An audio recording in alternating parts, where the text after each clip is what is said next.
Ang kapayapaan po ng Diyos Ama at ating Panginoong Kristo ang manatili sa atin muli po sa ating pong pagpapatuloy ng pag-aaral ng mga katwiran at ng aral ng Diyos. Kasama po natin ang ating mga kapatid sa Church of God International.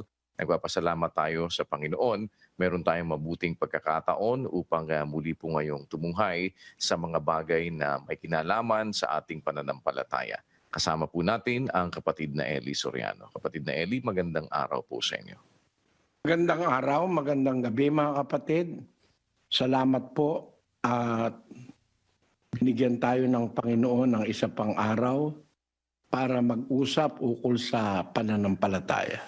Salamat po sa Panginoon at andyan kayo mga kapatid. Sana andyan kayo lahat, pati yung aming mga panauhin. Salamat po sa inyong pagtiyatiyaga sa araw-araw. Siguro mahaba-habang topic po ito mga kababayan ang tungkol sa pananampalataya, pero sana ay huwag nating palampasin. Matuto tayo ng tunay na kahulugan ng pananampalataya.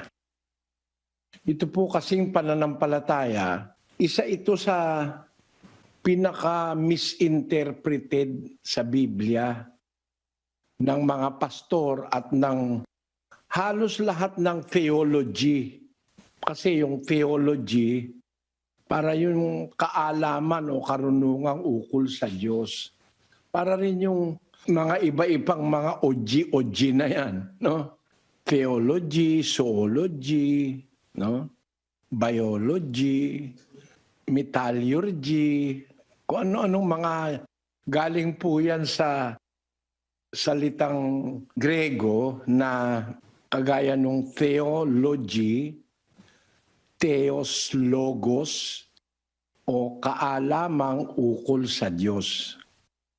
Pagdating sa theology, marami pong theologies palpak ang pinagsasabi sa nakasulat sa Biblia. Beginning from Catholic theology hanggang sa theology ng mga nagpapanggap na saksi ni Jehovah, mga Mormons at kung sino-sino pa. Ako, paniwala ko, hindi theology yung kanila eh. Hindi pwedeng sabihing kaalamang ukol sa Diyos, kundi perversion, kagaya ng theology ng Catholic Church. Si Pedro raw ang bato na pinagtayuan ng iglesia. Kasi ang kahulugan daw ng salitang Pedro ay bato. Sa kanilang theology, hindi nila pinag-aralan na sa Biblia maraming kahulugan ang bato. Ang salitang bato, Petros, bato, ay maliit, hindi malaking bato.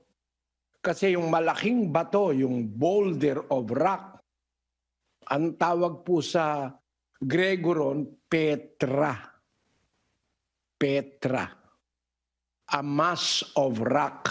Whereas ang salitang Petros ay iba sa Petra.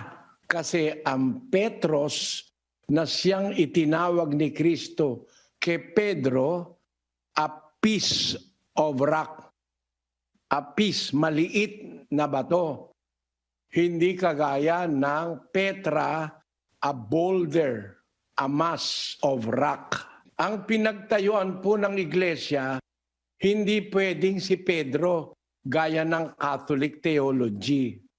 Kaya gibay ang iglesia katolika na yan eh, pagdating sa real theology. Kasi hindi kaya ni Pedro dalhin yung buong structure kung isa siyang maliit na bato. Magigiba ang structure. Ang kailangan na pundasyon ng iglesyang totoo ay malaki, malalim, malaking bato na sa Greek ay Petra, which is the feminine, at yung Petros, masculine yun.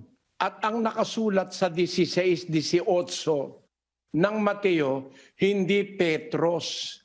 Nung sabihin ni Kristo, sa ibabaw ng batong ito, itatayo ko ang aking iglesia, Yung pong salitang baturon ay Petra, hindi Petros.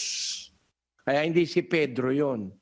Kaya diyan pa lang sa punto na yan, na si Pedro raw ang batong pinagtayuan, hindi naman sa ibabaw ng Petros itatayo ang iglesia, kundi sa ibabaw ng Petra. Kahit anong sali ng Biblia, ang tignan ninyo, ang ginamit doon yung feminine gender na Petra, na ang kahulugan ay malaking bato, a mass of rock. Hindi po siya Petros na maliit na bato, a piece of rock. At ang katunayan, sa Biblia talaga, ang pinagtayuan ng iglesia, batong malaki, hindi si Pedro. Pati nga si Pedro, itinayo rin doon sa bato na yon. Basahin natin ang Efeso 2:20. Na mga itinatayo sa ibabaw ng kinasasaligan ng mga apostol at ng mga propeta, na si Kristo Jesus din ang pangulong bato sa panulok. Kita nyo? Ang mga apostol at propeta itinayo sa ibabaw ng pangulong bato sa panulok. Napansin nyo, mga kapatid, hindi ang apostol ang pinagtayuan, kundi mga itinayo sa ibabaw ng kinasasaligan ng mga apostol. Yung mga apostol, mga propeta, yun ay bahagi ng itinayo. Pero meron silang kinasasaligan, hindi sa kanila nakasalig. Sila man, mga apostol at propeta, nakasalig din sa pangulong bato na walang iba kundi ang Panginoong Hesukristo. Ang katunayan sa 3:11 ng unang Korinto, pakinggan nyo. Sapagkat sino man ay hindi makapaglalagay ng ibang pinagsasaligan, kundi ang nalalagay na ito'y si Kristo Jesus. Maliwanag, maliwanag. Ang saligan ng iglesia ay ang saligang bato na si Kristo. Hindi po si Pedro ang saligan. Sa 2:20 ng Efeso, pati si Pedro nakasalig o nakaibabaw, nakatayo sa ibabaw ng batong si Kristo. Hindi siya ang pinagsaligang bato. Ang katunayan pa, si Pedro may sabi na ang saligang bato si Kristo, hindi siya. Kung nag-iisip yung mga Catholic theologians, dito lang mapapahiya na kayo eh.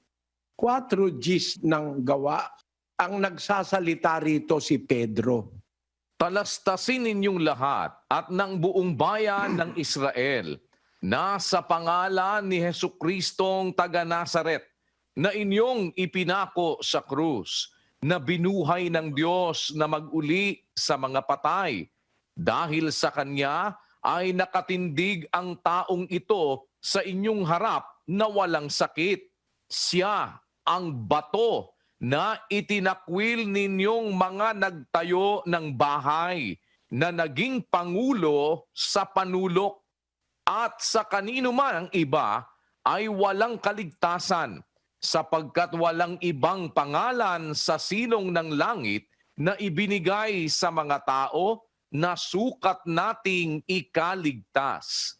Nyo, palpak talaga yung Catholic theology. Kasi si Pedro na nga ang nagsasalita rito eh. Sabi ni Pedro, dahil sa kay Kristo, itong taong ito nakatayo na walang sakit, gumaling. Yung tao. Si Kristo, sabi niya, ang bato na itinakwil ninyong nagtayo ng bahay na naging pangulo sa panulok. Si Pedro nagsasabi, ang sinasabi niya, si Kristo yung bato na pinagtayuan ng iglesia na itinakwil naman nung nagtayo ng kanilang sarili. Siya ang bato na inyong itinakwil, sabi.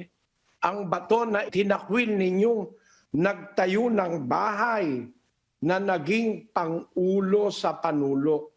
Siya ang bato. Sa versikulo 11, si Kristo ang bato. Alin bato yun, mga kapatid? Na pangulong bato sa panulok. The chief cornerstone. Napakaliwanag niyan sa Biblia. Ang pinagtayuan ay ang chief cornerstone, walang iba kundi ang Panginoong Hesukristo. Siya ang pundasyon ng tunay na iglesia sa Biblia. Hindi ang kahit na sino, na si Pedro raw ang bato. Ang tindi ng pagkakaligaw nitong mga taong ito. Ang tindi ng pagdaraya nitong mga nagsasabing si Pedro raw ang bato. Basahin natin yung Discourses on the Apostles' Creed, kapatid na Daniel, librong Katoliko. Ito po ang sabi ng Discourses of the Apostles' Creed by Reverend Clement Crock, page 216. The Latin word Petra meaning rock. Peter was the rock upon which the church was to be built. Tanyo, yung Latin word daw na Petra meaning rock. Nag-aano sila sa Latin eh. Tingnan nga natin yung Petra sa Grego. Kapatid, pakilagay mo nga yung Petra na pinagtayuan ng iglesia sa Biblia. Sa Grego, ang salita ay Petra. Ang kahulugan, a mass of rock. No? A mass of rock. Hindi mo dapat na, kasi ang kanilang language ng Iglesia Katolika, Latin eh. Hindi naman sa Latin itinulat ang Biblia eh. Isinulat ang Biblia sa Hebrew, saka sa Greek, at saka konti sa Aramaic. Para sabihin mo ngayon na yung Petra, ang kahulugan nun ay si Pedro, upon which the church was built, mali ka agad. Bakit? 2:20 pa lang ng Epeso, mali na kayo eh. Si Pedro kasama sa mga apostol, apostol siya. Ang sabi doon sa 2:20 ng Epeso, na mga itinayo sa ibabaw ng kinasasaligan ng mga apostol at mga propeta. Hindi yung mga apostol saka propeta nakatayo sa ibabaw ng saligan. Sino yon? Na si Kristo Jesus din ang pangulong bato, the chief cornerstone, ang pangulong bato sa panulok. Ang pinagtayuan ng iglesia ay ang batong si Kristo, hindi si Pedro. 2:20 ng Epeso. Nagpapatunay yan ang Catholic theology, hindi theology, na si Maria pumanik sa langit, body and soul, laban sa Biblia yan. No? Na ang mga santo ipinanganak sa langit, may petsa ng ipanganak sa langit, kaya yun ang piyesta ng mga santo. Catholic theology, wala sa Biblia yan eh. Marami pang iba. Ngayon, hindi naman po yan ang ating pag-aaralan. Ang pag-aaralan natin, mga kababayan, yung tunay na kahulugan ng pananampalataya na pinagkamalian hindi lang ng Katoliko, kundi napakaraming mga iglesia sa ating panahon. Ang isa rito ay itong mga sikat daw na mangangaral sa Amerika. Pakibasa mo nga ito, kapatid na Daniel. Itong lathalang ito. Ito po sa The Faith of God. What is faith? Hendrik Hanegraaff, also known as the Bible Answer Man, the whole idea that God has faith is completely foreign to the Bible. Biblical. Yan ang tawag daw sa kanya sa Amerika, Bible Answer Man. No? Kaya lang nakakamangha sa taong ito, the whole idea that God has faith is completely foreign to the Bible. Nagsasalita ito ng kamangmangan. Hindi totoo na wala sa Biblia na ang Diyos ay may pananampalataya. Basahin natin ang 3:3 ng Roma, kapatid na Daniel, sa English muna. Kasi English speaking siya. Ang sabi rito ganito sa King James Version ng Romans 3:3. For what if some did not believe? Shall their unbelief make the faith of God without effect? Nakita nyo? Ano kung merong hindi naniwala? Ang kanila bang hindi pagsampalataya nagpapawalang halaga sa pananampalataya ng Diyos? Shall their unbelief make the faith of God without effect? Di ang Diyos pala may pananampalataya. At halos lahat ng rendition sa English, ginagamit yung faith of God.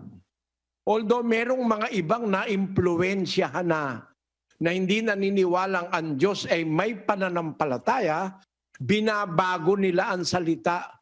Kasi ang nakalagay sa orihinal na Griego, ito pong sulat sa taga-Roma, isinulat po ito sa Grego. Sa mga matatandang manuskrito na Grego, ang nakalagay ay pistin to theo. Ang pinanggalingang salita, yung salitang pistis, na ang kahulugan ay pananampalataya o faith.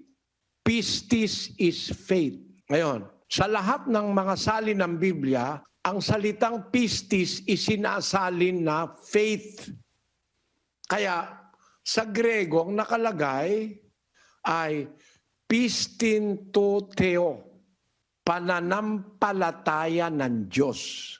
Kung ang iba hindi sumampalataya, ang kanila bang kawalan ng pananampalataya ay magpapawalang halaga sa pananampalataya ng Diyos?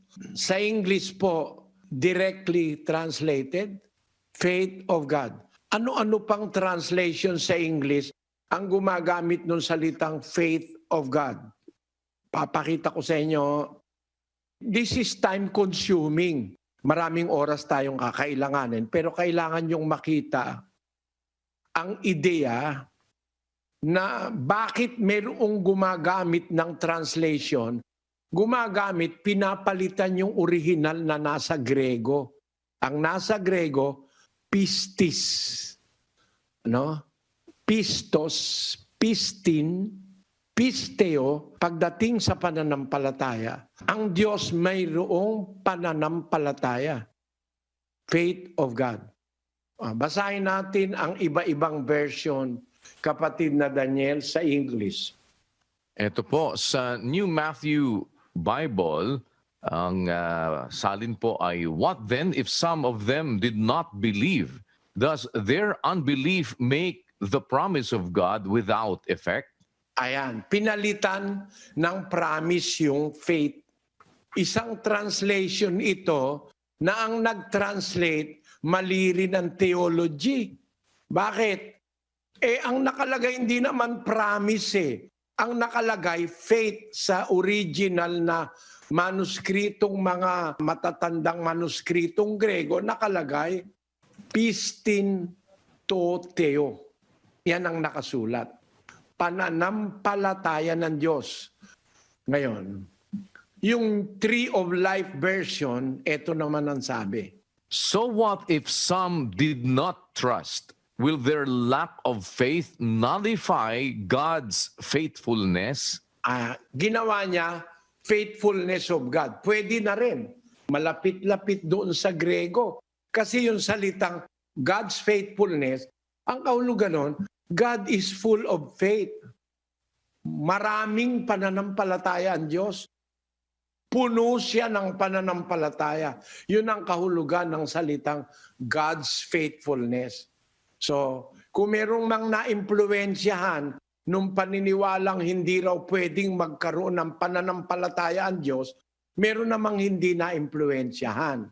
Tuloy natin. Ito naman po sa Worldwide English.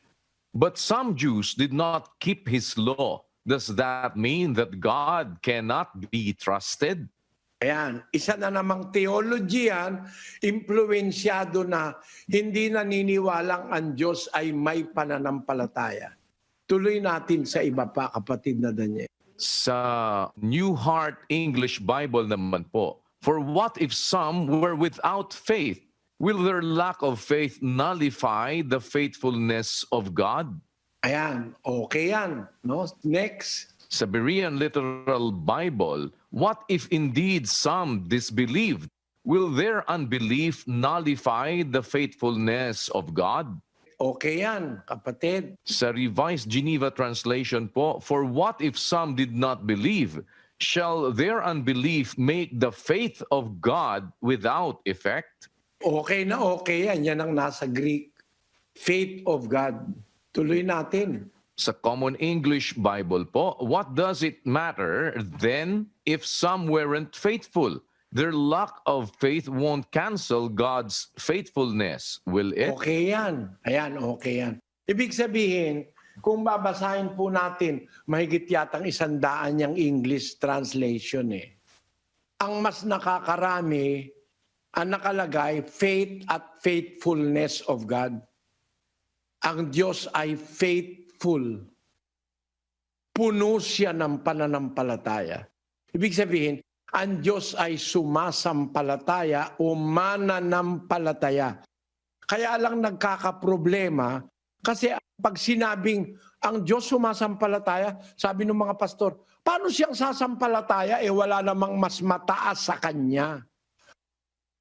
Pag sumampalataya ikasya, ibig sabihin may mas mataas pa sa Kanya. Diyan ka na bulgar. Hindi mo pala alam ang kahulugan ng pananampalataya. Kaya nga, inaanyayahan ko kayo, maintindihan ninyo ang kahulugan sa Biblia ng pananampalataya.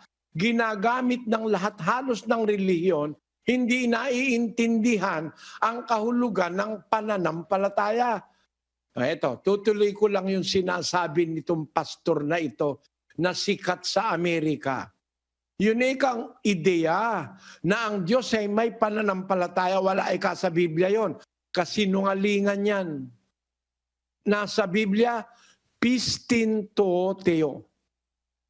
May pananampalataya ang Diyos. Pistinto teo. Nakasulat yan sa Romans 3:3.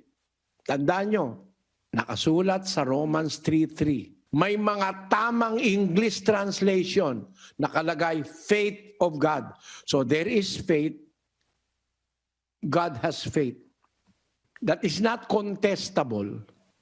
If you believe in the Bible, you will not contest that because the Bible says so, that God has faith.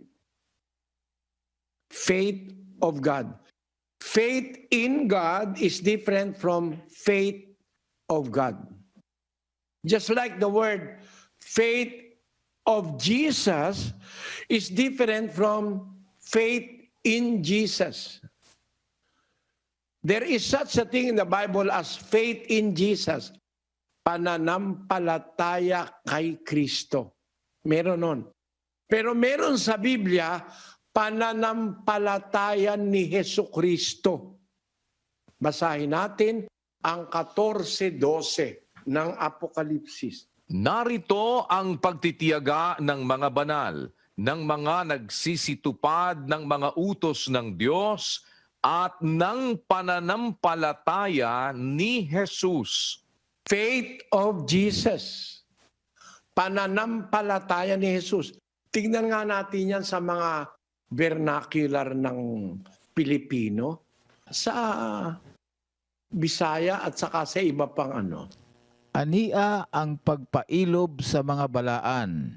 Sila nga nagabantay sa mga sugo sa Dios ug sa kang Hesus nga pagtuo. Tama ba yung Brad Jerry? Kang Jesus na pagtuo? Opo, tama po yan. Pananampalataya ni Jesus. Opo. Basahin natin sa Kapampangan. Patsukaniti ing pamibabatara ding banal, ding tutupad ka ring utos ning Dios, at king kasalpantayanan kang Jesus. Mali yan. Ang nagsalin sa Kapampangan, influensyado ng paniniwalang hindi totoo yung pananampalataya ni Jesus. Ano, kapatid na Rodel, ano? Opo, kapatid Nelly, mali po yan ang salin nila. Mali yan. Tama yung sa Cebuano, mali yung sa Kapampangan. Punta natin sa Ilocano. Daytoy ti kinaanos dagiti sa santo nga salimit-mitanda dagiti bilbilin ti Dios ken ti pamati ni Jesus. Tama ang sa Ilocano, pamati ni Jesus, pananampalataya ni Jesus. Tingnan natin sa Bicol. Uya digdi an pakatios kan mga banal, an mga nag-uutob kan mga tugon nin Dios, asin kan pagtubod ni Jesus. Tama sa Bicol, pagtubod ni Jesus. Tama, no, Brad Mel? Opo, tama po. Puntahan natin ngayon sa Hiligaynon. Yari ang panawag nga sa pagbatas sang mga balaan. Sila nga nagabantay sang mga sugo sang Dios kag sang pagtuo ni Jesus. Ayon, tama rin. Pagtuo ni Jesus. Ngayon, dito, suko ako rito. Hindi ako marunong nito eh. Yung Pangasinense. Diyasu kawalaan na sungdo na sa santos, saray mangunur ed ganggan na Dios, tansay pananisya nen Jesus. Tama ba? Pananisya ni Tama. Jesus? Tama po, kapatid O, Nelly. tanyo, Pananampalataya. tama, sa Kapampangan lang mali eh. Balikan natin ngayon itong Bible answer man daw. Wala raw sa Biblia yung pananampalataya ng Diyos o faith of God. Ito pa ang kanyang sinabi. The whole idea that God has faith is completely foreign to the Bible. Biblical faith is human beings trusting in a God they cannot see to do things that He has promised. God sees all and knows all from all eternity. So, God doesn't need to have faith. And kasi ang pananampalataya raw ay paniniwala sa hindi nakikita. Eh ang Diyos daw, lahat daw ng bagay nakikita mula sa walang hanggan. Kaya hindi ka nangangailangan ng Diyos ng pananampalataya. Tuloy natin. And since God doesn't need to have faith, the idea that we have to imitate God's faith is clearly unbiblical. Remember, faith is always object-oriented. Faith in God, not faith of God.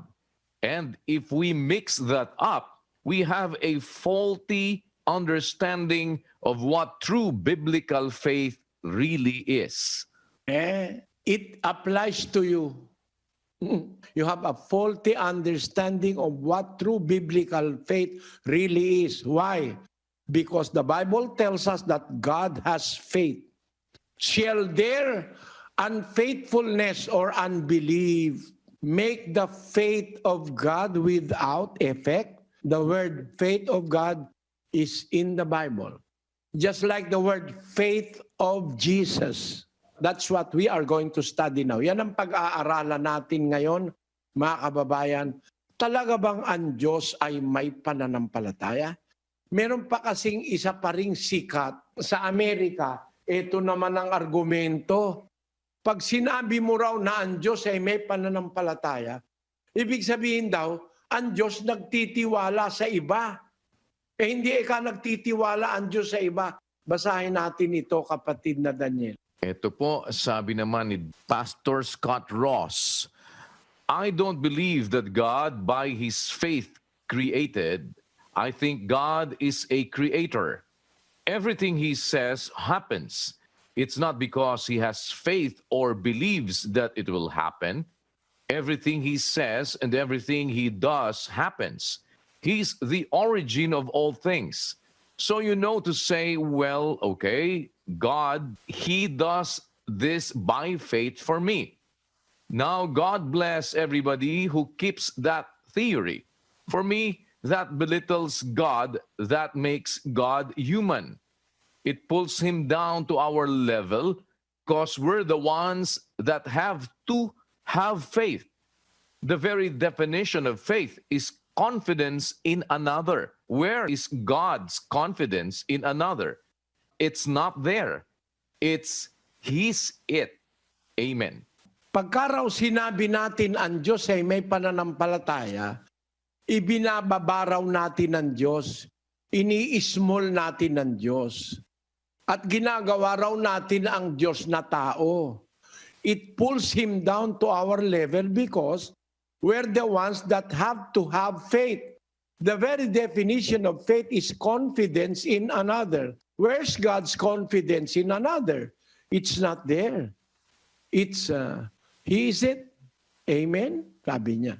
Mali ito eh. Para sa Kanya, para magkaroon ka ng pananampalataya, magkakaroon ka ng kumpiyansa o confidence sa iba. Kaya, ang Diyos ba nagkakaroon ng kumpiyansa sa iba o ng confidence?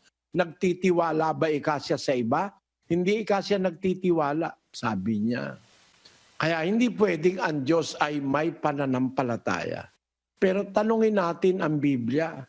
Mga kapatid, ang Diyos ba nagtitiwala? Basahin natin ang unang Tesalonica 2:3-4.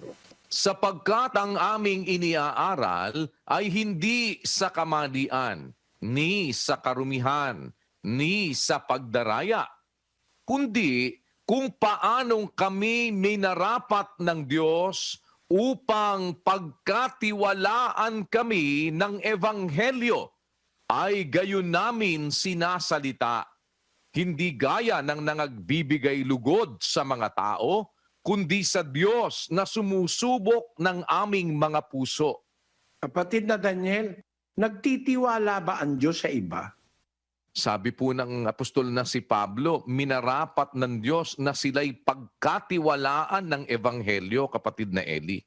Kaya yung paniniwala nitong pastor na ito, si Scott, na sasabihin niya, ang Diyos hindi pwedeng magkaroon ng pananampalataya kasi hindi naman nagtitiwala ang Diyos sa iba, malaking kasinungalingan ito, mga kapatid. Kung hindi kayo nag-aaral ng Biblia, hindi nyo marirealize na naloloko na tayo eh. Ang Diyos nagtitiwala. Walang makakapangaral ng tunay na ebanghelyo kung hindi nagtiwala ang Diyos sa mga apostol. Hindi kasi pwedeng ipangaral ang ebanghelyong totoo ng mga taong hindi katiwa-tiwala sa Diyos. Ang katunayang hindi sila pinagtiwalaan kaya hindi nga nila maipangaral eh. Pero ang mga apostol, ang aming pangangaral ang wika, hindi sa kamalian, hindi sa karumihan, hindi sa pagdaraya, kundi kung paano kami minarapat ng Diyos upang pagkatiwalaan kami ng Ebanghelyo. Gayon namin sinasalita. Nagkakatiwala ba ang Diyos, mga kapatid? Kahit sa tao, nagtitiwala ba ang Diyos? Aba, may tiwala siya. Dapat niyong maintindihan. Isa pang talata, 5:18 ng 2 Korinto. Pakinggan niyo nakasulat. Datapwat ang lahat ng mga bagay ay pawang sa Diyos na pinakipagkasundo tayo sa Kanya rin sa pamamagitan ni Kristo at ibinigay sa amin ang ministeryo sa pagkakasundo sa makatwid bagay na ang Diyos kay Kristo ay pinakipagkasundo ang sanglibutan sa Kanya rin, na hindi ibinibilang sa kanila ang kanilang mga kasalanan at ipinagkatiwala sa amin ang salita ng pagkakasundo. Nakita nyo, nagtitiwala ang Diyos eh. Yun nga, ebanghelyo, yung salita, pinagkatiwala sa mga apostol eh. Para sabihin ng isang Amerikano na hindi nagtitiwala ang Diyos sa iba, God do not have confidence in others. Niloloko mo tao eh. Kasi pinagtiwalaan nga ang mga apostol eh. No? Pinagkatiwalaan ng ebanghelyo.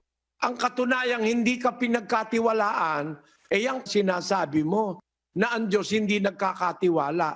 Pati pala sa'yo, walang tiwala ang Diyos mo. Ba't ka nangangaral? Hindi ka naman pala pinagkatiwalaan ng salita. Ang nasa Biblia, kami nangangaral, ipinagkatiwala sa amin ng salita ng pagkakasundo. So nagkakatiwala ang Diyos sa kanyang mangangaral na isinugo para mangaral ng Ebanghelyo. At hindi basta pagkakatiwala, mga kababayan.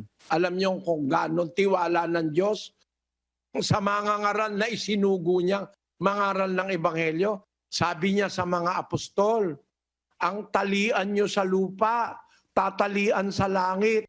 Ang kalagan niyo sa lupa, kakalagan sa langit. Ako, matinding tiwala yun. Biro mo, pag kinalagan sa lupa nung mangangaral na sa Diyos, kakalagan sa langit. 18:18 ng Mateo. Katotohanang sinasabi ko sa inyo na ang lahat ng mga bagay na inyong talian sa lupa ay tinatalian sa langit. At ang lahat ng mga bagay na inyong kalagan sa lupa ay kinakalagan sa langit.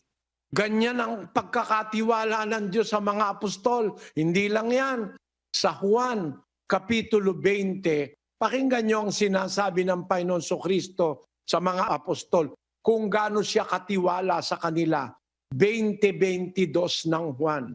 At nang masabi niya ito, sila'y hiningahan niya at sa kanila'y sinabi, tanggapin ninyo ang Espiritu Santo. Sino mang inyong patawarin ng mga kasalanan ay ipinatatawad sa kanila. Sino mang hindi ninyo patawarin ng mga kasalanan ay hindi pinatatawad. Yan. Na-solve na natin. Hindi pala totoo na ang Diyos hindi nagtitiwala.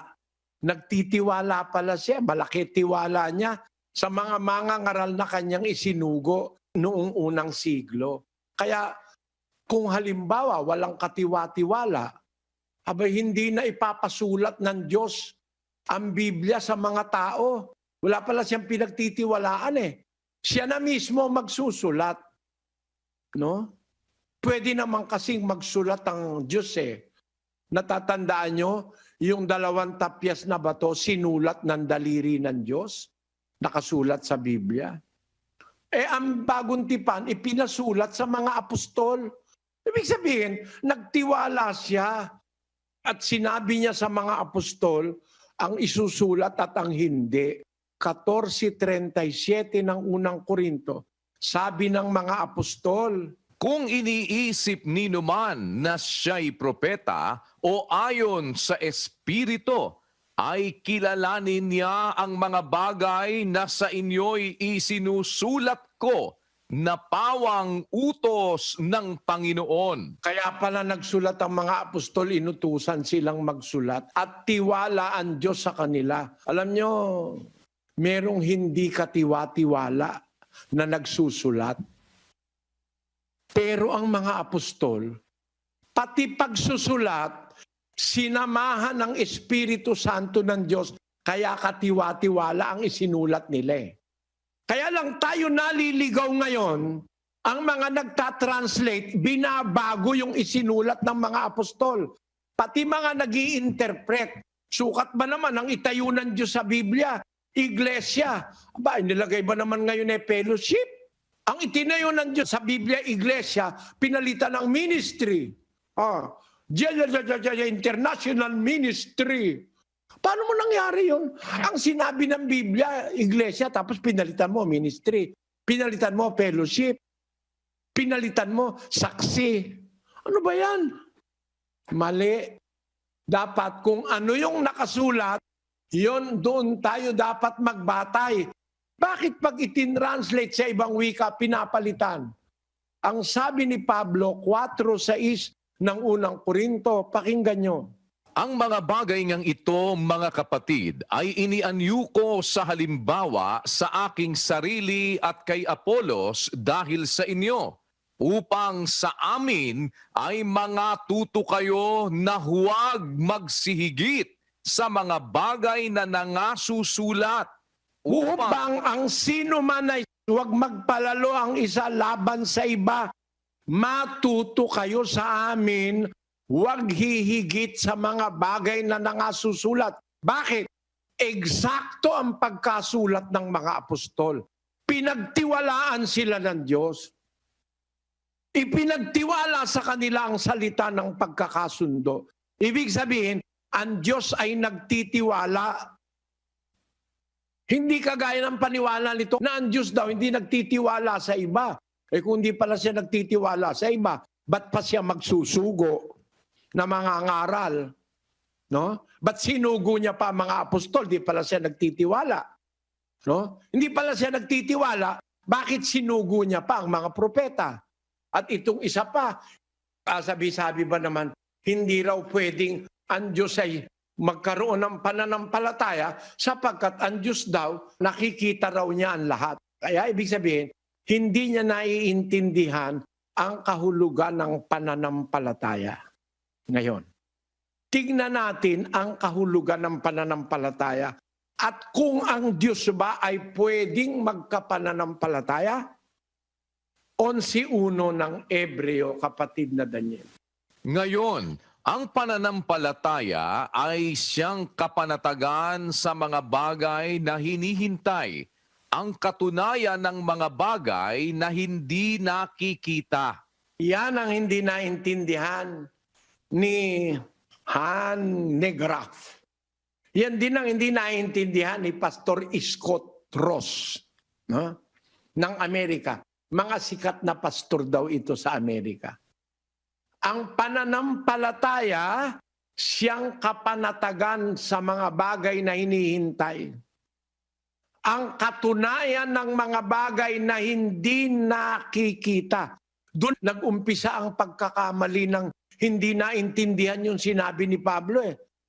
Ang pananampalataya, dalawa ang kahulugan. Ang isang essence ng pananampalataya, yung kapanatagan sa bagay na hinihintay. Yung trust, yung confidence, the substance of things hoped for. There are things that we hope for. Ano ba yung mga bagay na hinihintay natin, inaasahan natin? Na si Kristo babalik uli. Isa yon. No? Na ang mga patay mabubuhay uli. Ikalawa yon. Na ang mga patay, pag nagpakabuti habang buhay, pag namatay, bubuhay uli. At ang isa sa iniintay natin, bibigyan sila ng buhay na walang hanggan, hindi na mamamatay. Nasa Apokalipsis 21:4. Pakinggan nyo. At papahirin niya ang bawat luha sa kanilang mga mata. At hindi na magkakaroon ng kamatayan, hindi na magkakaroon pa ng dalamhati o ng pananambitan man o ng hirap pa man. Ang mga bagay ng una ay naparam na. Yan, mawawala na kamatayan. Magkakaroon na ang tao ng buhay na walang hanggan. Isa yan sa inihintay natin. Ulitin ko, ang inihintay natin, pagbabalik ni Kristo. Isa yun sa inihintay natin. Bahagi ng faith yun o pananampalataya. 2:11, kapatid na Daniel. Sapagkat napakita ang biyaya ng Diyos na may dalang kaligtasan sa lahat ng mga tao na nagtuturo sa atin upang pagtanggi natin sa kalikuan at sa mga kahalayan ng sanglibutan ay marapat mabuhay tayong may pagpipigil at matuwid at banal sa panahong kasalukuyan ng sanglibutang ito, na hintayin yaong mapalad na pag-asa at ang pagpapakita ng kaluwalhatian ng ating dakilang Diyos at tagapagligtas na si Hesukristo. Nakita nyo? Isa sa inihintay natin, pagbabalik ni Kristo. Kasi umalis nga siya, umakyat sa langit. After na mangaral siya ng mahigit na 3 taon sa lupa, umakyat siya sa langit. Pero sabi niya, babalik ako, sabi niya. Kaya hinihintay natin yon. Paano tayo naghihintay? Kasi naniniwala tayo, babalik siya eh. Kaya yun ay part ng definisyon ng pananampalataya. No? Ano yun? Yung party na yun. Sabi sa 11 ay kapanatagan sa mga bagay na hinihintay. Nagtatras tayo. Nagkakaroon tayo ng kapanatagan. Meron tayong kumpiyansa. Meron tayong pagtitiwala na may mga hinihintay tayo na mangyayari. Para lang ilagay mo sa material, ano? Bakit ka nagtatrabaho para sa isang kumpanya? Kasi nagtiwala ka sa kumpanya na maaasahan mo yung hinihintay mo buwan-buwan. May sweldo ka buwan-buwan. At pumapayag ka yung sweldo mo, bawasan ng bawasan para sa SSS kasi naniniwala ka rin na sumasampalataya ka rin na magkakaroon ka ng benefits pagdating ng retirement mo. Kung hindi ka kasi naniniwala, paano ka namang magpapagal? Hindi ka naman binigyan ng advance. O yung walang tiwala, humingi ng advance yun eh. Bayaran mo muna ako bago ko gawin. Pero yung naniniwala, sumasampalataya, na yung kumpanya niya ay matatag na kumpanya, kahit walang advance, isang buwan siya hintay ng hintay. Minsan wala na siyang pera, mangungutang siya ng 5-6 para lang makarating siya dun sa punto to make ends meet. Iyon ang pagtitiwala, pananampalataya dun sa kumpanya. Ngayon, naghihintay tayong si Kristo babalik. Kasi sabi niya, pangako niya. Naghihintay tayo na mabubuhay uli ang mga patay. Makita mo uli nanay mo, tatay mo, lola mo, lolo mo. No? Naniniwala ka ron. Kasi may kapanatagan ka na, meron ka ng assurance. Ano yun? Ba't ka nagkaroon ng kapanatagan? Kasi ipinakita ni Kristo na siya'y nabuhay na mag-uli. Pagkatapos siyang bugbugin, hindi na halos makilala, pati ulo nilagyan ng koronang tinik, no? Pati binugbog na totally. Pagkatapos na mamatay, 3 araw bumangon uli, nagpakita sa mga Kristiyano. Kaya, kung nakita nila, may kapanatagan na sila, may pananampalataya na sila sa hinihintay nilang pagkabuhay na maguli.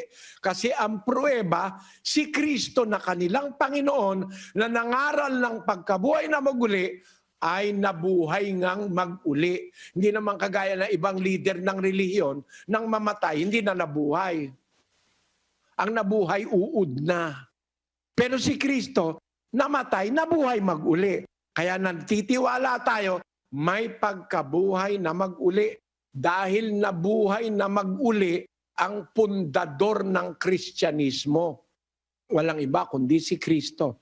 Kaya meron tayong pananampalataya, may pagkabuhay na maguli, nagkaroon na tayo ng pruweba. 17:31 ng Gawa. Pakinggan nyo. Sapagkat siya'y nagtakda ng isang araw na kanyang ipaghuhukom sa sanglibutan, ayon sa katwiran sa pamamagitan ng lalaking kanyang itinalaga, na ito'y pinatunayan niya sa lahat ng mga tao, nang siya'y buhayin niyang mag-uli sa mga patay. Meron palang paghuhukom. At ito'y pinatunayan ng Diyos kay Kristo nang buhayin niya siyang mag-uli sa mga patay. Hindi lang pala ang pagkabuhay na mag-uli ang napatunayan ng pagkabuhay ni Kristo. Napatunayan din ng mabuhay si Kristo mag-uli, meron talagang paghuhukom. Maghuhukom ang Diyos. Kaya yan, mga iniintay natin yan. Babalik si Kristo kasi nangako siya. Nabuhay siyang mag-uli kasi sinabi niya bago siya mabuhay mag-uli, sa 3 araw babangon ako uli. Nung maganap, naniwala ang mga apostol. Nakita kasi nila na buhay maguli si Kristo eh. Yung pagkabuhay maguli ni Kristo, nagpatunay yon sa maraming bagay na kanyang sinabi na siya hindi nagsasabi ng kasinungalingan. Totoo lahat ang sinasabi niya na may pagkabuhay na maguli, may buhay na walang hanggan, may paghuhukom, yan mga bagay na hinihintay natin. Ba tayo naniniwala? Ba tayo may pananampalataya dyan? Kasi nakakita na tayo ng pruweba. Ang unang nakakita, yung mga unang Kristiyano. Isinulat nila ngayon, nabasa natin. Aba, totoo palang may pagkabuhay na mag-uli. Aba, totoo palang may buhay na wala hanggan. Aba, totoo palang darating uli si Kristo. Kasi lahat ng sinabi niya, totoo naman naganap Meron ka ng base. Kaya ang isang kalahating kahulugan ng pananampalataya ay ang pananampalataya kapanatagan sa bagay na hinihintay. At isa pa, ang katunayan ng mga bagay na hindi nakikita. Dito nagkamali ngayon si Hanegraaff at saka si Scott ng Amerika. Na ang Diyos daw hindi pwedeng magkapananampalataya kasi lahat nakikita niya. Ang pananampalataya ay katunayan ng bagay na hindi nakikita, hindi naintindihan. Para ba sa inyo, para kayo maniwala dahil hindi nakikita? Aba, pagka naniwala ka sa hindi mo nakikita, hindi scientific yun. Kapatid na Daniel, nakasunod ka sa akin? Opo, kapatid na Eli. Walang pagkukuhanan po ng batayan yung pagtitiwala at paniniwala mo doon sa isang bagay kung wala kang katunayan. At pag sinabi na ang pananampalataya, ang katunayan ng mga bagay na hindi nakikita, yung bagay hindi mo nakikita pero may katunayan yon. Yun ang hindi naintindihan itong mga pastor na ito. The evidence of things not seen. Things not seen have evidence. And because of the evidence that you can see, you believe in things not seen. Tingnan nyo Allow me, brothers and sisters, in the entire human race. How I wish that everybody will hear this. Faith is the evidence of things unseen. Yung bagay na hindi nakikita, may katunayan yon. Kaya para maniwala ka dun sa hindi nakikita, dapat meron kang katunayan na talagang yung bagay na yon, totoo, nag-i-exist yun kahit hindi mo nakikita. Bibigyan kayo halimbawa. Mga kapatid, nung umupo ako dito sa studio kong ginagamit, alam nyo ba, dito mayroong mga bagay na hindi nakikita dito sa studio. Bigyan kayo halimbawa, makinig po kayo mabuti. Dito sa studyong ito, meron ditong oxygen. Meron din ditong hydrogen. Meron din ditong carbon dioxide. Hindi naman nakikita yan In fact, oxygen is a gas which is considered by science as odorless, colorless, tasteless. No? A gaseous chemical element, chemical symbol O, atomic number 8, it constitutes 21% by volume of air and more than 46% by weight of Earth's crust, where it is the most plentiful element sa lupa ng Earth. It is a colorless, odorless, tasteless gas occurring as the diatomic molecule 02. No.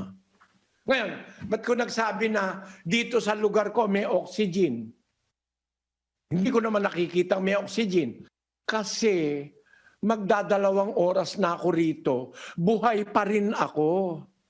Pag walang oxygen, di ako mabubuhay. 5 minuto lang.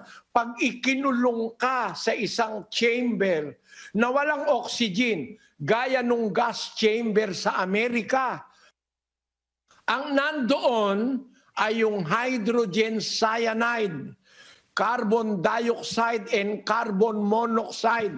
Walang oxygen doon. Kaya yung kriminal na inilalagay, yung gas chamber, pag nilagay dyan ng kriminal, patay.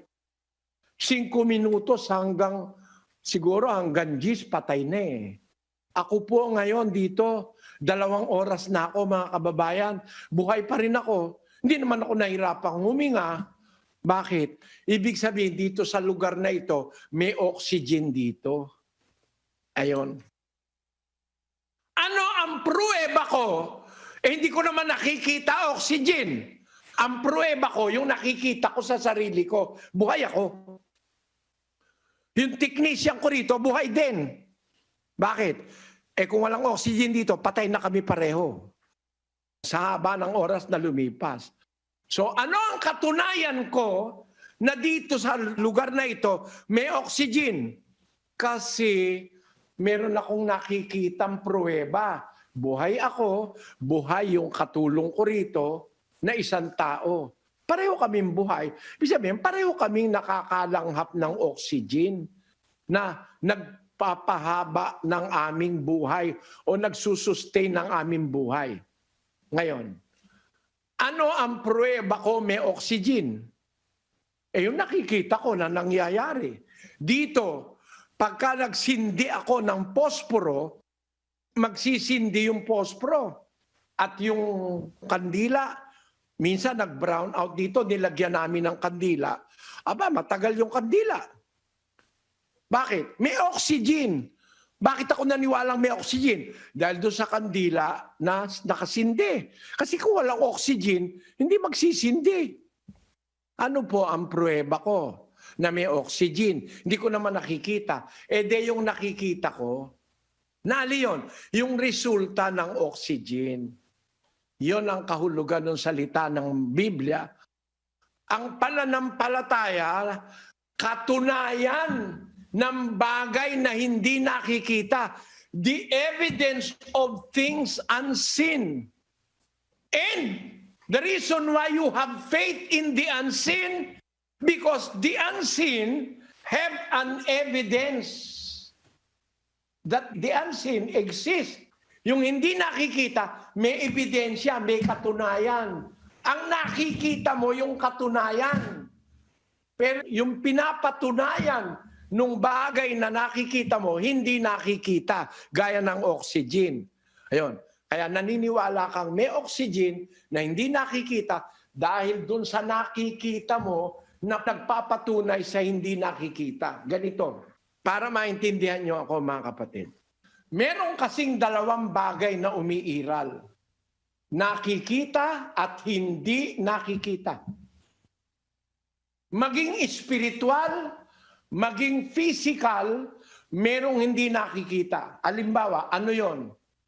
Yung oxygen di nakikita. Yung hydrogen di nakikita.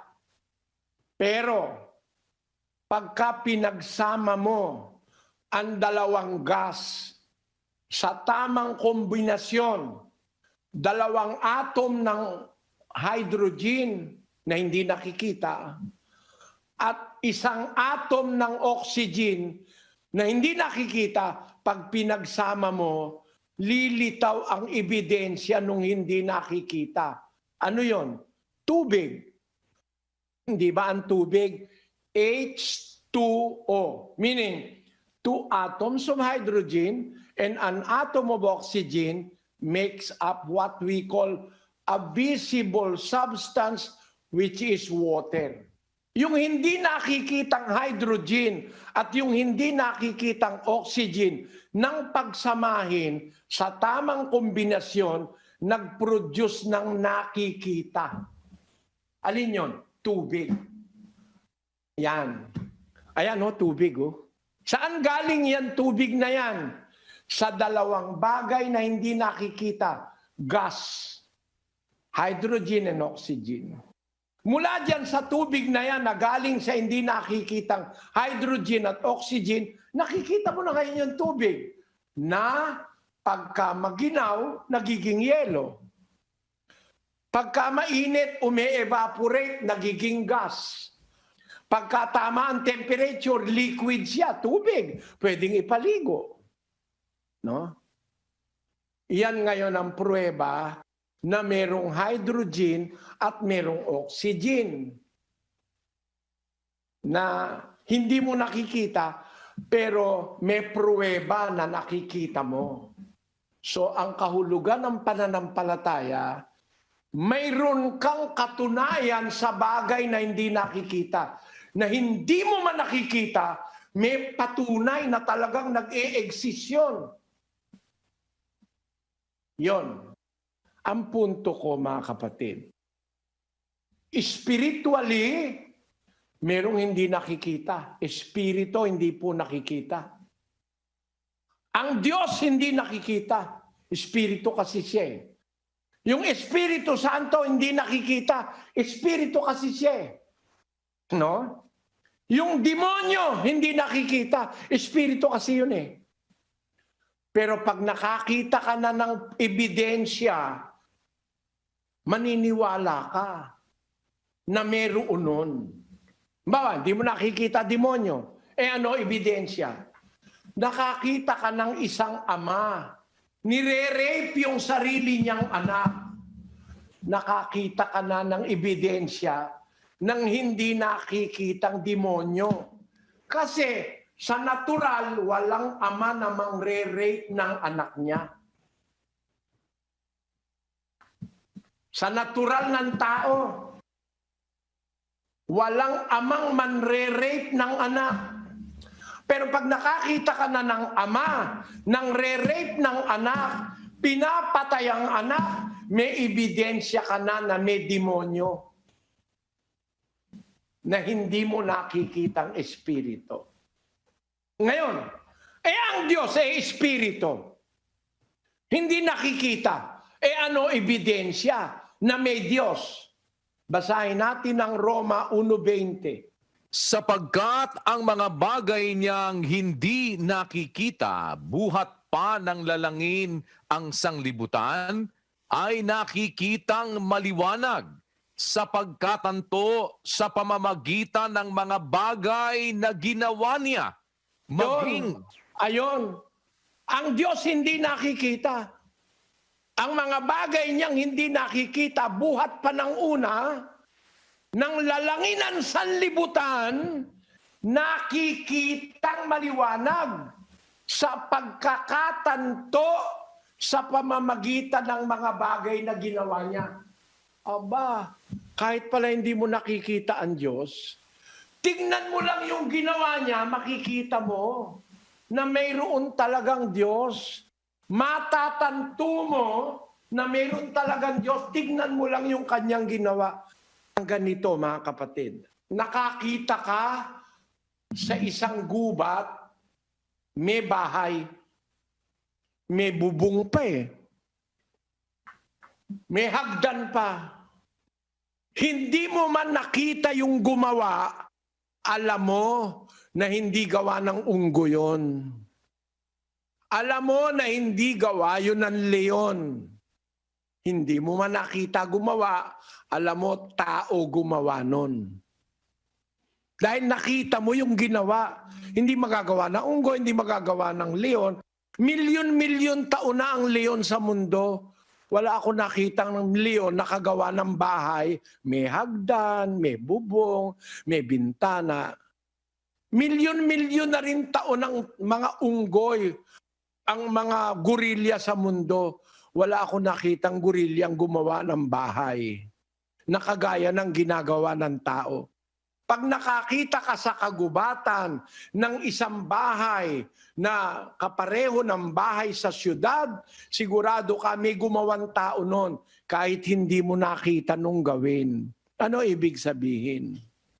Nakita mo ang universo, nakita mo ang mga bituin, nakita mo mga planeta, nakita mo mga galaxy, nakita mo lahat ng umiiral. Ang ibig sabihin nun, mayroong hindi nakikita na gumawa nun. Kaya ka naniniwala na may Diyos na hindi mo nakikita dahil may nakita kang ebidensya. Yun ang kahulugan ng pananampalataya. Ang pananampalataya, paniniwala sa hindi nakikita na may katunayan ng kanyang pag-iral. Ang pananampalataya kapanatagan sa bagay na hinihintay, gaya ng mga darating, at ang katunayan ng bagay na hindi nakikita. Yung bagay na hindi nakikita, may katunayan. Yung katunayan ang nakita mo. Ang katunayang may Diyos, yung ginawa niya. Ang katunayang may oxygen, yung nakikita mo na tubig at saka yung hydrogen peroxide. Ang katunayang mayroong hydrogen na hindi nakikita, yung pruweba na umiiral yung hydrogen. Ang buong universo po, mga kapabayan, lahat ng materyales sa buong universo, mga planeta, mga bituin, 60% po dyan hydrogen. Ang oxygen naman, hindi mo nakikita. Pero ang ibabaw ng lupa, yung crust, yung Earth's crust, binubuo po yan ng oxygen. Napakaraming oxygen dyan sa lupa, sa Earth's crust. Ang pruweba na may oxygen sa lupa, nabubuhay ang uod. Tumutubo ang halaman. Ang pruweba na may oxygen sa lupa, yung mga creatures na nabubuhay sa lupa, sa Earth's crust, sa ibabaw ng lupa, halaman, mga herbs, etc. Nangangailangan po lahat yan ng oxygen. Kung walang oxygen, hindi mabubuhay dun sa lupa na yon. Nakita niyo yung mga disyerto?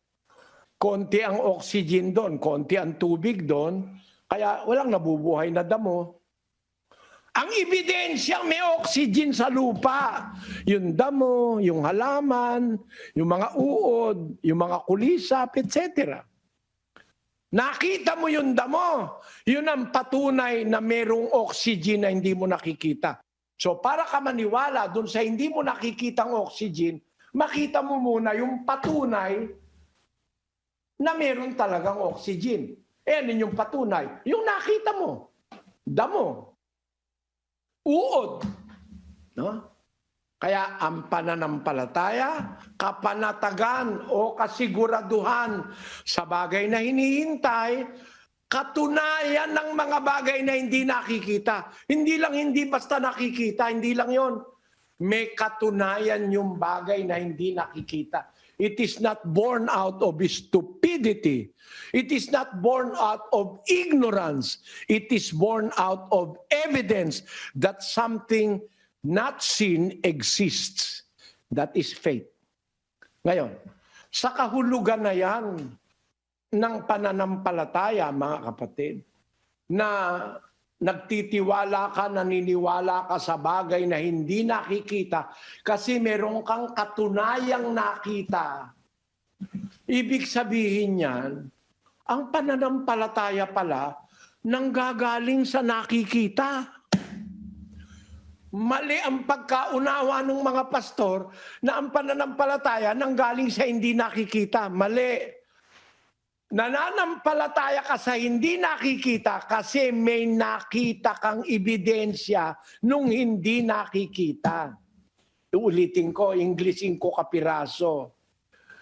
Faith is the evidence of things not seen. What do you mean by that? There are really things that exist which are not seen. Things invisible. But why do you come to believe in things invisible? Because things invisible have evidences of their existence in things that can be seen. The word evidence must be seen. No court of law will accept an evidence not seen. Not seen either by the eyes or by the mind, because a mind can see. So, ang tinatawag na mga evidence sa husgado, documentary evidence, circumstantial evidence, physical evidence, maraming evidence. Pero dapat makita ng husgado yung evidence. Para yung huwes na hindi naman nandun sa lugar ng krimen, maniwalang totoo sinasabi mo, may evidence ka. Kaya nga may presentation of evidence sa husgado. Ano ang ibig ko pong sabihin? Faith is the evidence of things not seen. There are invisible things. There is no argument about that. God is invisible. Spiritually speaking, there are invisible things, spiritual things. Physically speaking, there are also invisible things like gas. And in science now, they know that there are, which is called dark matter, that cannot be seen by the eye. There are dark matters all over the universe. Natuklasan na ng siyensya yan. 85% of dark matter in the universe are not seen. Now, merong hindi nakikita physically and spiritually, but there are evidences to prove that something which is not seen can be realized or can be understood by the evidence that that unseen something produce. Ano ibig kong sabihin, mga kapatid? Ang ebidensya ng bagay na hindi nakikita, yung ebidensya nakikita. Yung bagay hindi nakikita, pero yung bagay na hindi nakikita ay pinapakita nung nakikita. Halimbawa, batubalani, magnet. Hindi mo naman nakikita yung force ng magnet eh. Parang ordinaryong baka lang pag tingnan mo, yung magnet. Hindi mo nakikita yung puwersa, yung power ng magnet. Pero para makita mo na may puwersa talaga sa magnet, kumuha ka ng bakal, hihigupin ng magnet. Yung hindi mo nakikitang power, nakikita mo doon sa paggalaw ng bagay na hinihigop ng magnet. Yan, no? Hindi mo nakikita yung puwersa. Akala mo baka lang siya. Pero dahil sa magnetism, umaalugo, naghahatak, no? Merong power na hindi mo nakikita. Yung magnetism. Yun pong magnetism, yun yung power or energy na nasa magnet. Hindi mo nakikita yung energy, but the result of that energy can be seen by the action of materials that are being attracted by the magnet through its magnetism. Ganon din po ang pananampalataya, mga kapatid. Hindi mo man nakikita, kaya ka naniwala dahil nakakita ka ng evidence. Evidence of things not seen. Paano ang ibig kong sabihin? Ba't ko ito nililiwanag sa inyo? Ang Diyos ba pwedeng magkapananampalataya? Samantalang sabi nung ibang pastor, lahat ng bagay nakikita naman ng Diyos eh. Bakit pa siya magkakapananampalataya? Yan ang hindi nila naiintindihan. Paano natin i-justify na ang Diyos may pananampalataya? Galing sa Biblia ang ating batayan. Hindi daldal. Galing sa Biblia, kuminsan bumabanggit man ako ng siyensya para lang maintindihan ninyo. May ebidensya yung hindi nakikita. Kaya ka naniwala dun sa hindi nakikita dahil dun sa ebidensya na nakita mo. Bakit? Ang pananampalataya nanggagaling sa nakita. Basahin natin ang 20 ng Juan, versikulo 25. Pakinggan niyo, kapatid na Daniel. Sinabi nga sa kanya ng ibang mga alagad, nakita namin ang Panginoon, ngunit sinabi niya sa kanila, malibang aking makita sa kanyang mga kamay ang butas ng mga pako, at maisuot ko ang aking daliri sa butas ng mga pako, at maisuot ko ang aking kamay sa kanyang tagiliran, ay hindi ako sasampalataya. At pagkaraan ng 8 araw, ay muling nasa loob ng bahay ang kanyang mga alagad at kasama nila si Tomas. Dumating si Jesus nang nangapipinid ang mga pinto at tumayo sa gitna at sinabi, kapayapaan ang sumainyo. Nang magkagayoy, sinabi niya kay Tomas, "Idaiti mo rito ang iyong daliri at tingnan mo ang aking mga kamay. At idaiti mo rito ang iyong kamay at isuot mo siya sa aking tagiliran. At huwag kang di mapanampalatayahin, kundi mapanampalatayahin." Sumagot si Tomas at sa kanya'y sinabi, "Panginoon ko at Diyos ko." Sinabi sa kanya ni Jesus, "Sapagkat ako'y nakita mo, ay sumampalataya ka. Mapapalad yaong hindi nangakakita at gayon may nagsisampalataya." Ano sumampalataya si Tomas? Dahil nakita. Kasi sinabi niya, hindi ko maniniwala na nabuhay na mag-uli si Jesus. Hindi ako naniniwala hanggang makita ko yung kamay niya, yung mga butas ng pako, yung butas sa tagiliran niya. Hindi ako sasampalataya, sabi ni Tomas. Dumating uli si Kristo pagkaraan ng 8 araw. Tinawag niya si Tomas, "Halika Tomas, tingnan mo itong kamay ko. Andyan yung butas ng pako. Oh. At tingnan mo itong aking tagiliran, yung butas ng sibat." Nung makita ni Tomas, "Panginoon ko, Diyos ko!" sabi niya kay Kristo. Sinabi sa kanya ni Jesus, "Sapagkat ako'y nakita mo, sumampalataya ka." Ibig sabihin, ang pananampalataya pala nanggagaling sa nakita. Hindi stupidity. May scientific mind si Tomas. Kaya sabi niya, malibang makita ko siya. Kasi nakita niya, patay na eh. Hindi siya naniniwalang nabuhay eh. Nakita niya, patay. Nakita niya binako sa krus eh. Pero pag nakita ko yung butas sa tagiliran niya, maniniwala ako.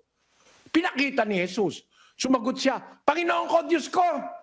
Nung makita niya, sabi ni Kristo, "Sapagkat ako'y nakita mo, sumampalataya ka. Mapalad yaong hindi nakakita, gayon may magsisampalataya." Ano ibig sabihin? Ang pananampalataya pwedeng manggaling sa nakita. Kahit hindi nakita ni Tomas na aktual na bumangon si Kristo sa libingan, hindi niya nakita yon yung aktual. Pero nakita niya kasi yung pruweba na si Jesus ngayon may butas ng pako, may butas ng tagiliran, naniwala siya dahil sa nakita niya. Yan po ang nasa Biblia. Salamat po for taking your time, for giving your ears to us. Maasa kami mga kapatid na magpapatuloy kayo. Pagpalain nawa tayo ng Panginoon mga kapatid.